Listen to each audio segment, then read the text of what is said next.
ಇವಾಗ ಎರಡನೇ innings politics ಅಂದ್ರೆ ಶ್ರೀಕಂಠದತ್ತ ಸರ್ ಇದು ಎರಡನೇದಾಗಿ ಅವತ್ತು ಬಹಳ ಡಿಫ್ರೆನ್ಸ್ ಇದೆ. ಏನ್ ತಪ್ಪು ಅನಿಸ್ತಾ ಇದೆ? ಯಾಕಂದ್ರೆ ಇದಕ್ಕೆ ನೀವು JDS ಕೂಡ ಬೆಟರ್ ತಗೊಂಡು ಹೋಗ್ಬೇಕಾಗಿದೆ. ರಾಜಕೀಯದ ಇಲ್ಲಿ ವೇದಿಕೆನೇ ಅಲ್ಲೇ ಅಷ್ಟು ಬಹಳ ತೂಕದ ವೇದಿಕೆ ಅನುಭವ ಅಂತ ರಾಜಕೀಯ ಅನುಭವ. ಅವರೆಲ್ಲರ ಸಲಹೆ ಮತ್ತು ಸಹಕಾರದೊಂದಿಗೆ ಆ ಎಲ್ಲ ರಾಜಕೀಯ ಪ್ರಶ್ನೆಗಳನ್ನು ನಾವು ಪರಿಹರಿಸ್ತಾ ಮುಂದುವರಿತೀವಿ. ಅದೆಲ್ಲನೂ ರಾಜಕೀಯ ಮಾಡೋದು ಆ ಅನುಭವಗಳನ್ನು ಈ ಇಲ್ಲಿರುವ ಎಲ್ಲ ಅನುಭವಗಳನ್ನು ನಾವು ಮುಂದುವರಿತೀವಿ.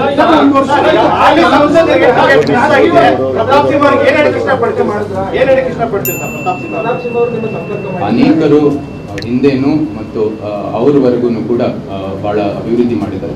ಅವರ ಈ ಟರ್ಮಲ್ಲೂ ಕೂಡ ಅವರನ್ನು ಕೂಡ ನಮಗೆ ಎಲ್ಲರಿಗೂ ಗೊತ್ತಿದ್ದಾರೆ. ನಮ್ಮ ರಿಪೋರ್ಟ್ ಕಾರ್ಡ್ ಮೂಲಕ ಎಲ್ಲ ಹಂಚ್ಕೊಂಡಿದ್ದಾರೆ. ಎಷ್ಟೊಂದು ಅಭಿವೃದ್ಧಿ ಕೆಲಸ ಮಾಡಿದ್ದಾರೆ. ಒಂದು ಒಳ್ಳೆಯ ಅಡಿಪಾಯ ನೆಟ್ಟಿದ್ದಾರೆ ಮೈಸೂರಿಗೆ. ಅದನ್ನು ಕೂಡ ಮುಂದುವರಿತೀವಿ. ಅವರ ಸಹಾಯ ಯಾವಾಗಲೂ ಬೇಕಾಗಿದೆ. ಮಾಡಿರೋ ಕೆಲಸನೂ ಕೂಡ ಮುಂದುವರಿತೀವಿ. ಸದ್ಯದ ರಾಜಕಾರಣದ ಪರಿಸ್ಥಿತಿಯಲ್ಲಿ ಸಾಕಷ್ಟು ಜನರು ದೂರ ಸರಿಯುವಂತ ಕೆಲಸ ಆಗ್ತಾ ಇದಾರೆ. ಅಂತ ಕಾಲಘಟ್ಟದಲ್ಲಿ ತಾವು ಒಳಗಡೆ ಬರ್ತಾ ಇದೀರಾ, ತಮ್ಮ ಕಾನ್ಫಿಡೆನ್ಸ್ ಇದೆ ಅಂತ ಯಶಸ್ವಿ ಆಗ್ತೀರಾ ಅಂತೇಳಿ? ಯಾಕಂದ್ರೆ ಈ ಕಾಲಘಟ್ಟದಲ್ಲಿ ಸಾಕಷ್ಟು ಜನ ನಮ್ಗೆ ರಾಜಕೀಯ ಸವಾಸನೆ ಬೇಡ ಅಂತೇಳಿ ದೂರ ಸರಿಯುವಂತ ಕಾಲಘಟ್ಟ ಇದು. ಅದು ಚಾಲೆಂಜ್ ಇದೆ ಅಂತ ನಾವು ದೂರ ಹೋಗೋಕ್ಕಾಗಲ್ಲ. ಯುದ್ಧದಲ್ಲಿ ನಾವು ಸಿದ್ಧರಾಗಿರ್ಬೇಕು ಯಾವಾಗಲೂ. ಅದೇ ರೀತಿ ರಾಜಕೀಯ ಮೂಲಕನೇ ಇವಾಗ ಎಲ್ಲ ಸಮಸ್ಯೆಗಳನ್ನು ಪರಿಹರಿಸಬೇಕಾಗಿದೆ. ಅದು ಕಷ್ಟ ಅಂತ ಹೇಳಿ ನಾವು ಭಾಗವಹಿಸಲ್ಲ ಅಂತ ಹೇಳೋದು ನನ್ನ ಪ್ರಕಾರ ತಪ್ಪು. ಕಷ್ಟ ಇದ್ರೂ ಕೂಡ ನಾವು ಅದರಲ್ಲಿ ಆ ಕ್ಷೇತ್ರಕ್ಕೆ ಬಂದು ಎಲ್ಲರೂ ಜೊತೆಗೆ ತಗೊಂಡು ಒಂದು ಒಗ್ಗಟ್ಟಿನಲ್ಲಿ ಎಲ್ಲ ಹೋಗಿ ನಮ್ಮ ಸಮಸ್ಯೆಗಳನ್ನು ಪರಿಹರಿಸಿ ಅದು ನಿಜವಾದ ಅಭಿವೃದ್ಧಿಯನ್ನು ತರೋದು ನನಗೆ ಸೂಕ್ತ ಅಂತ.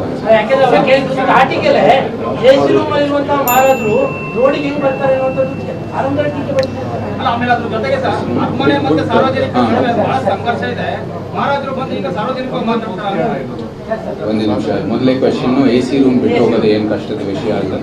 ನಾನು ಮಾಡಬೇಕಾಗಿದೆ. ಸಾರ್ವಜನಿಕ ಸ್ಥಳಕ್ಕೆ ಬಂದಾಗ ಸಾರ್ವಜನಿಕ ಒಂದು ಜವಾಬ್ದಾರಿಗಳು ಏನೇನಿದೆ ಅದನ್ನ ಮಾಡಲೇಬೇಕು. ಅದರಲ್ಲಿ ಏನು ಎರಡು ಪ್ರಶ್ನೆನೂ ಇಲ್ಲ, ಮಾಡ್ತೀನಿ.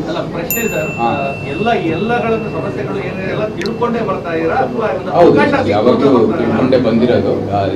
ಸುಮ್ಮನೆ ಇದು ಇದೆ ಅವಕಾಶ ಇದೆ ಅಂತ ನಾನು ಸುಮ್ಮನೆ ಬರ್ತಾ ಇಲ್ಲ. ಇದು ಬಹಳ ಯೋಚನೆ ಮಾಡಿ ಮುಂದೆ ಬರ್ತಾ ಇರೋದು. ಮತ್ತೆ ಅದು ನಿಮ್ಮ ಎರಡನೇ ಪ್ರಶ್ನೆಗೂ ಕೂಡ ಅದು ಕಾನೂನು ಚೌಕಟ್ಟಲ್ಲಿ ಏನೇನು ಸಮಸ್ಯೆಗಳಿದೆ ಅದು ಮುಂದುವರಿತಾ ಹೋಗುತ್ತೆ. ಅದು ಯಾವ ರೀತಿ ನ್ಯಾಯಾಲಯದಲ್ಲಿ ಆದೇಶ ಬರುತ್ತೆ ಅದು ನಾವು ನಿರ್ಧಾರ ಇಲ್ಲ.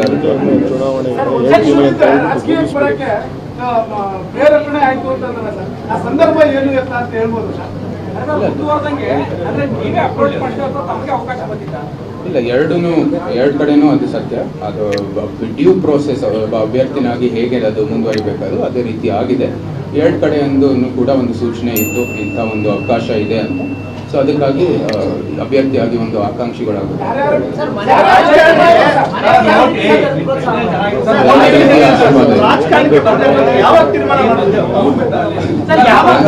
ಒಂದು ವರ್ಷದಿಂದ ಇದು ನಡೀತಾ ಹೋಗ್ತಾ ಇದೆ.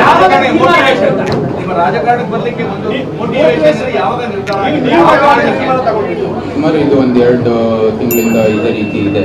ಸೊ ಅದಕ್ಕಾಗಿ ಅವಕಾಶ ಬಂದ ತಕ್ಷಣ ನಾನು ಸರಿ ಎಂಟರ್ ಆಗ್ತೀನಿ ಅಂತ ಹೇಳಿ.